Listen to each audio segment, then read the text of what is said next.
Hello dear student, ये आज हमारी सेकंड क्लास है। इससे पहले भी हमने क्लास ली थी, बट ये आज हमारी सेकंड क्लास है जिसके अंदर आज हम अल्टरनेटर को समाप्त करने वाले हैं। इससे पहले अल्टरनेटर की एक क्लास हो चुकी है 30 मिनट की, और ये क्लास लेने के बाद आपको अल्टरनेटर से एक भी क्वेश्चंस बाहर नहीं जाएगा। सारे क्वेश्चंस आप इससे कवर कर पाओगे ईजिली। ठीक है, तो अपन लोग इलेक्ट्रिकल के बारे में हम अल्टरनेटर के सारे जो टॉप क्वेश्चन हैं उनको डिस्कस कर रहे हैं। और इस टॉप क्लास के अंदर आपको क्या बेनिफिट मिलेगा कि ये आपको थ्योरेटिकल बेस्ड क्लास है। ठीक है, और प्लस आपकी एमसीक्यू प्रैक्टिस हो जाएगी और आपके कंसेप्ट सारे थ्योरी के कवर कर दिए जाएंगे, क्योंकि ये हर एक कंसेप्ट से क्वेश्चन बनाया गया है। ठीक है, ये कंसेप्ट वाइज ही हमने इसको तैयार किया है। ठीक है, तो अगर आप राजस्थान जेईएन या फिर आईटीआई इंस्ट्रक्टर की तैयारी कर रहे हो तो आपके लिए हेल्पफुल क्लास रहने वाली है आईटीआई इंस्ट्रक्टर के लिए। ठीक है, तो आपके लिए बहुत अच्छी क्लास ये रहने वाली है। आप इजीली इसको पढ़ सकते हैं क्योंकि इसमें बेसिक्स कवर करवाए जा रहे हैं और जो आपके लिए हेल्पफुल रहेंगे। 50 क्वेश्चंस कल हम कर चुके थे, आज हम 50 के बाद स्टार्ट करते हैं। 3 फेज अल्टरनेटर की वाइंडिंग्स एक दूसरे से कितने कोण पर होती है। तो 3 फेज की बात करते हैं तो इसके अंदर आप सब लोगों को पता है 120 डिग्री का कोण बनाती हैं। ठीक है, और अगर अपन सिंगल फेज की बात करते हैं तो 90 डिग्री का। और सिंगल फेज की बात है तो ए ऑप्शन के साथ आते हैं, बट यहाँ पर 3 फेज की बात है तो सी ऑप्शन के साथ हम जाएंगे। ठीक है, 3 वाइंडिंग्स के एक दूसरे को जोड़कर कैसा कनेक्शन बनाया जा सकता है। तो यानी तीनों वाइंडिंग्स को बनाकर अपन लोग स्टार भी बना सकते हैं, डेल्टा बना सकते हैं। तो यहाँ पर इनका बोथ ऑप्शन सही रहेगा, स्टार डेल्टा इस प्रकार से और स्टार क्या करती है होती है, तो इसके बोथ ऑप्शन इसका राइट आंसर रहेगा। पिच फैक्टर क्या होता है, मैंने कल भी बताया था कि short pitch upon full pitch क्या होता है, पिच फैक्टर होता है। पिच फैक्टर का फॉर्मूला है कोस पाई बाई 2 अल्फा बाई 2। ठीक है, जी पिच फैक्टर इसका कोई भी मात्रक नहीं होता है, तो इसका डी ऑप्शन बिल्कुल राइट आंसर है। इसका कोई मात्रक नहीं होता, इसकी कोई यूनिट नहीं होती है पिच फैक्टर की। पर कहेंगे सर पोल पिच क्या होती है। पोल पिच और पिच फैक्टर के अंदर आप सभी लोग को मत हो जाना है, क्योंकि नंबर ऑफ स्लॉट्स ऊपर आएंगे और नंबर ऑफ पोल्स नीचे आएंगे। नंबर ऑफ पोल्स, ये फॉर्मूला भी याद रख लेना आपको। ठीक है, नेक्स्ट क्वेश्चन की तरफ चलते हैं। अब इजी इजी क्वेश्चंस, कल हम थ्योरेटिकल सारे क्वेश्चंस कर ले, आज हम वन लाइनर से क्वेश्चंस हैं जो आपको इजीली कर पाओगे। वह गुणक जिसके उत्पन्न ईएमएफ को गुणा करके सही ईएमएफ ज्ञात किया जा सकता है, तो डिस्ट्रीब्यूशन फैक्टर आएगा। इसका सी ऑप्शन बिल्कुल राइट रहेगा। और डिस्ट्रीब्यूशन फैक्टर का जो मान है वो सदैव 1 से कम होता है, तो इकाई से कम, ये ऑप्शन इसका राइट आंसर रहेगा। अल्टरनेटर के तुल्यकालीकरण करते हैं तो उसको समांतर में जोड़ते हैं ताकि अपन लोग नई इकाई स्थापित कर सके, मेंटेनेंस कर सके, इसलिए तो इसका पैरेलल ऑप्शन इसका राइट आंसर रहेगा। अल्टरनेटर के तुल्यकीकरण की डार्क ब्राइट लैंप विधि में कौन सी अवस्था तुल्यांकित रहती है। ठीक है, इनके 4 विधि होती हैं। एक तो साइक्लोस्कोप मेथड होता है जिसके अंदर 2 फेज की अपन मोटर यूज करते हैं। ठीक है, और दूसरी होती है ब्राइट लैंप विधि और डार्क लैंप विधि, और यह बोथ डार्क और ब्राइट लैंप विधि। तो ब्राइट के अंदर सारे तीनों बल्ब जुलते हैं, जुगते हैं, और इसके अंदर डार्क के अंदर तीनों लैंप बुझे होते हैं। बट डार्क और ब्राइट के अंदर एक लैंप तो डार्क होता है और तीनों बिल्कुल ब्राइट लैंप होते हैं 2। तो इसका सी ऑप्शन बिल्कुल राइट रहेगा, 2 लैंप जलेंगे और एक बुझा रहेगा। किसी अल्टरनेटर में पूर्ण लोड अवस्था से शून्य लोड तक होने का वाला परिवर्तन क्या कहलाता है। Voltage regulation. वोल्टेज रेगुलेशन का मैंने फॉर्मूला आपको बताया था, फिर बता रहा हूँ। VNL VFL और VFL गुणा 100। ठीक है, तो ये वोल्टेज रेगुलेशन का है। अल्टरनेटर ब्रुश निम्नलिखित पर आरोहित रहता है। स्लिप रिंग से ब्रुश जुड़ती है ताकि ऐसी सप्लाई हमें मिल सके। अल्टरनेटर में 2 स्लिप रिंग्स अपन लोग यूज करते हैं। अल्टरनेटर में मैग्नेटिक फील्ड निम्नलिखित में से बनाता है, तो आपका रोटर है वो मैग्नेटिक फील्ड बनाता है, तो यहाँ पर बी ऑप्शन इसके साथ अपन चले जाएंगे। किसी अल्टरनेटर की ईएमएफ बढ़ानी है तो फील्ड को रेगुलेट करके फ्लक्स बढ़ा देते हैं। तो इसका बड़ा ही अच्छा क्वेश्चन है और बड़े लेवल का क्वेश्चन है, तो इसके ऊपर लेवल अप कर लीजिएगा। ठीक है, हाँ, और काफ़ी बच्चों के मैसेज आ रहे थे कि सर ये पीडीएफ कहाँ पर मिलेगी। तो आपको पीडीएफ के लिए हमारा जो डिस्क्रिप्शन बॉक्स के अंदर टेलीग्राम चैनल है, या आप वैसे भी सर्च कर सकते हो इंजीनियर्स लैब। ठीक है, इंजीनियर्स लैब से आप अगर सर्च करोगे लैब, तो आपको हमारा टेलीग्राम चैनल मिल जाएगा, वहाँ पर आप सभी लोग जुड़ सकते हो। सिलेंड्रिकल टाइप रोटर होता है, उसकी गति कितनी होती है? हाई गति होती है, हाई स्पीड होती है। तो यहाँ पर 1500 से 3000 तक होगी। और वो जो अपना नॉन साइलेंट टाइप होता है उसकी 500 तक होती है, ठीक है। अल्टरनेटर में अस्थिर हानि का पता किस प्रकार लगाया जा सकता है? आर्मेचर हानि और सीरीज फील्ड हानि, यानी वेरिएबल लॉस की बात कर रहा है, तो ये आएगा। अगर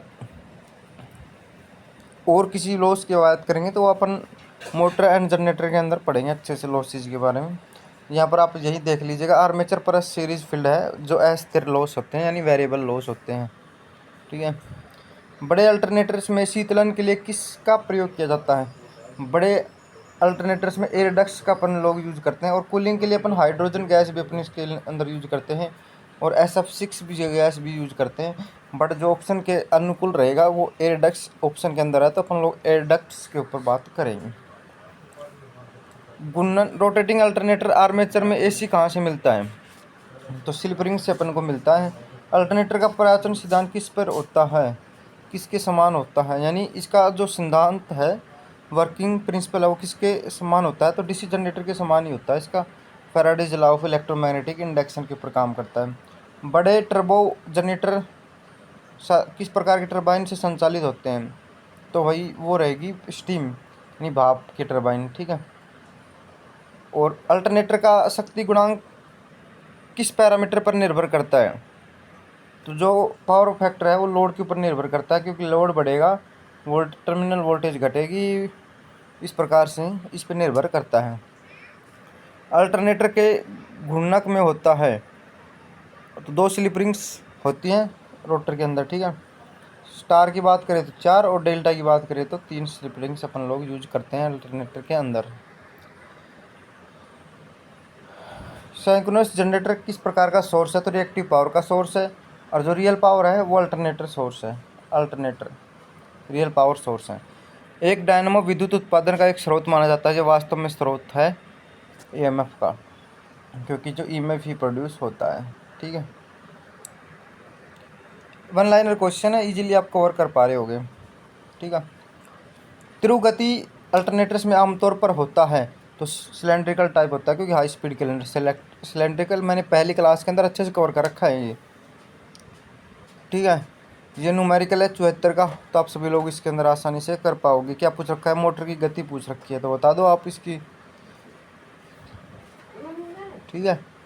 तो इसकी गति पूछ रखी है, तो इस ऑप्शन इसको आपको लास्ट के अंदर जो न्यूमेरिकल सीरीज चलेगी उसके अंदर लेके जाएंगे इस क्वेश्चन को, ठीक है। वहाँ पर डिस्कस करेंगे, सबसे लास्ट क्लास रहेगी न्यूमेरिकल की, उसके अंदर डिस्कस किया जाएगा। इन क्वेश्चंस को इकट्ठा किया जा रहा है, जो इम्पोर्टेंट क्वेश्चंस हैं उनको। जो अल्टरनेटर की चाल को आधा कर दिया जाता है, तो EMF बल होगा, यहाँ पर पूछा है। तो चाल, तो अल्टरनेटर की चाल है वो जो है स्पीड के बिल्कुल ही समांतर, यानी कि डायरेक्टली प्रोपोर्शनल होती है। तो स्पीड बढ़ेगी, स्पीड आधी होगी, तो EMF भी आधी होगी, ठीक है।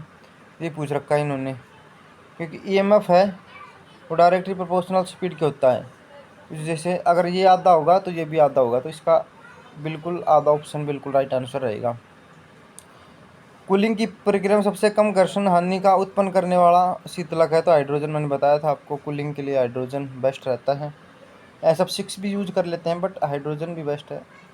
ऑप्शन आएगा तो अपन SF6 की तरफ भी जाएंगे। उत्पादन केंद्रों पर अल्टरनेटर की स्पीड को नियंत्रित करा जाता है गवर्नर द्वारा, तो C ऑप्शन। ये इंपॉर्टेंट क्वेश्चन है, आया हुआ क्वेश्चन है, PYQ क्वेश्चन है, ये ध्यान रख लेना। हाइड्रोजन कूलिंग का उपयोग किया जाता है बड़े अल्टरनेटर्स में, ठीक है। हाइड्रोजन कूलिंग बड़े अल्टरनेटर्स में यूज किया जाता है, एयर डक्ट्स के माध्यम से भी इनको कूलिंग किया जाता है। अल्टरनेटर उस समय अधिकतम शक्ति प्रदान करता है जब भार कोण 90 डिग्री होता है। ये ऑप्शन बिल्कुल राइट आंसर रहेगा। निम्नलिखित में से किस वजह से तुल्यकालिक की ब्राइट लैंप विधि को डार्क लैंप विधि पर वरीयता दी जाती है? तो बिल्कुल सटीक है ब्राइट लैंप विधि, ठीक है। तो ये ऑप्शन बिल्कुल राइट आंसर रहेगा। डीजल जनरेटर की ओवर स्पीड से सुरक्षा किसके द्वारा की जाती है? तो गवर्नर के द्वारा। तो सी ऑप्शन बिल्कुल इसका राइट आंसर रहेगा। ठीक है, इसके अंदर इसकी गति पूछिए, स्पीड। इस क्वेश्चन को कर लेते हैं। 120 एफ अपॉन पी, तो 120 एफ 50 हर्ट्ज है, और जो है पोल्स है वो 4 हैं, तो यहाँ पर 30 हो जाएगा। तो ये 1500 इसकी राइट आंसर रहेगा, 1500 आरपीएम। सी ऑप्शन इसके साथ चला जाएगा। ठीक है, पहले क्वेश्चन कर रखा है, पहली क्लास लेके आओगे तो अच्छे से समझ पाओगे, क्योंकि पहली क्लास में मैंने डिटेल में सॉल्यूशन करवा रखे हैं।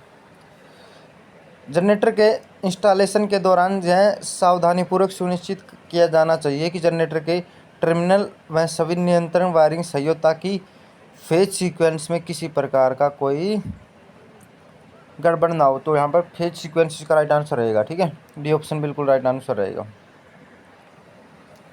यदि एक 4 पोल अल्टरनेटर 3000 आरपीएम पर बन रहा है तो जनरेटर की ईएमएफ आवृत्ति कितनी होगी। फ्रीक्वेंसी पूछी है, तो फ्रीक्वेंसी आप लोग ज्ञात कर दोगे। तो ठीक है, तो किस प्रकार से फ्रीक्वेंसी ज्ञात करेंगे। n इजिकल टू 120 गुणा एफ अपॉन पी, n गुणा पी गुणा 120, फ्रीक्वेंसी का सूत्र यही है। इसको इम्प्लीमेंट कर देते हैं अपन लोग, यहाँ पर कर दीजिएगा। यहाँ पर n कितनी है 3000, स्पीड कितनी है 3000, पोल कितने हैं 4, 120 अपॉन 10 से 10 कैंसिल, 4 से 3 पर, 3 से 1 पर, तो 100 हर्ट्ज इसकी राइट आंसर हो जाएगा, डी ऑप्शन। अल्टरनेटर द्वारा उत्पन्न आउटपुट वोल्टेज का वेवफॉर्म साइनोसोडियल वेव होती है, तो डी ऑप्शन इसका राइट आंसर रहेगा। 3 पोल वाले की फ्रीक्वेंसी बताओ। इसके अंदर ये पूछ रखा है 120 गुणा 50 अपॉन 6। ठीक है, 20,000 आरपीएम होगी इसकी, ये ऑप्शन बिल्कुल राइट आंसर रहेगा। धीमी गति वाला अल्टरनेटर सामान्य कहा जाता है, तो एक ये होता है धीमी गति का अल्टरनेटर है वो हाइड्रो टर्बाइन कहलाता है, तो इसका बी ऑप्शन बिल्कुल राइट आंसर रहेगा। शुद्ध धारिता भार पर अल्टरनेटर में आर्मेचर रिएक्शन का प्रभाव होगा, तो मैग्नेटाइजेशन होगा शुद्ध धारिता भार पर। ठीक है, तो जो आर्मेचर रिएक्शन है वो मैग्नेटाइजिंग होगा। एक अल्टरनेटर 50 एस की आवृत्ति से अभिलंकित किया जाता है, तो इसमें 8 पोल अल्टरनेटर की गति बताइएगा। ठीक है, तो इसमें यही पूछ रखा है। तो 120 गुणा 50 अपॉन 8, ठीक है, 60, 4, 30, 2, 15, 50 और 15, 0, 25 और 50, 0, 5, 750, तो इसका 750 इसका राइट आंसर रहेगा, सी ऑप्शन। ठीक है, अल्टरनेटर के रोटर्स में होता है तो 2 स्लिप रिंग होती है। ठीक है, ये फिर आ गया वही क्वेश्चन, ये कर लोगे आप, फिर भी मैं आपको करवा देता हूँ। चलो, स्पीड कितनी है 1500, पोल्स कितने हैं 4 अपॉन 120, 10 से 10, ये 3 पे कट गया, ये 5 पे कट गया, 50 हर्ट्ज इसका राइट आंसर रहेगा। ठीक है, बी ऑप्शन इसका राइट आंसर रहेगा। स्लिप रिंग व बर्स अल्टरनेटर किसे जोड़ने के लिए प्रयुक्त होता है, तो बाहरी सर्किट को फील्ड वाइंडिंग से। ठीक है, तो बाहरी जो सर्किट होता है उसकी फील्ड वाइंडिंग से स्लिप रिंग बर्स अल्टरनेटर जोड़ने के लिए होता है। ठीक है, सिंक्रोनस जनरेटर किस प्रकार का सोर्स है, तो ये रिएक्टिव पावर का सोर्स है। ये अपन रियल पावर यहाँ पर दे रखा है, ये क्वेश्चन हो गलत माना जाएगा। ठीक है, ये अल्टरनेटर आएगा यहाँ पर, अल्टरनेटर से रियल पावर का सोर्स होता है। ठीक है, लास्ट क्वेश्चन की तरफ चलते हैं अपन लोग। एक जनरेटर पर 3 फेज टर्मिनल दोष के दौरान स्थिर अवस्था दोष निम्न प्रकार से सीमित होता है, तो इसका सी ऑप्शन बिल्कुल राइट आंसर होगा। जनरेटर का तुल्यकालिक प्रतिघात यानी रिएक्टेंस, सिंक्रोनस रिएक्टेंस जनरेटर का। ठीक है, और त्रिकला दोष होता है तो ये होगा, इसका सी ऑप्शन बिल्कुल राइट आंसर होगा। अगर इस क्लास को समाप्त करने के बाद अगर आपके पास अल्टरनेटर में एक भी क्वेश्चन बचता है तो मेरा आंसर रहेगा नो, कि सारे के सारे कंसेप्ट आपको इजीली करवा दिए हैं। इससे बाहर कोई क्वेश्चंस नहीं बनेगा। अगर इससे बाहर बनता है तो सभी के लिए बाहर रहेगा, हाई लेवल क्वेश्चन की तरफ जाएगा भाई। ठीक है, तो इन्जॉय कीजिए क्लास को। ये आज हमारी एक चैप्टर हमारा ख़त्म हो गया अल्टरनेटर का। नेक्स्ट चैप्टर रहेगा वो आपको नेक्स्ट वीडियो के अंदर पता चलेगा कौन सा चैप्टर को हम कवर करते हैं। बट आपको एक बार बेस बना दिया जाता है, बेस के बाद में आपका अच्छे से हम कवर करवाते हुए चलेंगे। ठीक है, तो ये क्वेश्चन सीरीज आप ज़रूर लीजिए, क्योंकि आपका कंसेप्ट बिल्ड होगा, आपके एग्ज़ाम के अंदर सफलताएं मिलेंगी, आपका बूस्टअप होगा। ये क्लास आपको बिल्कुल भी मिस नहीं करनी है। रेगुलर इस बैच को फ्री ऑफ कॉस्ट एंजॉय कीजिएगा। धन्यवाद।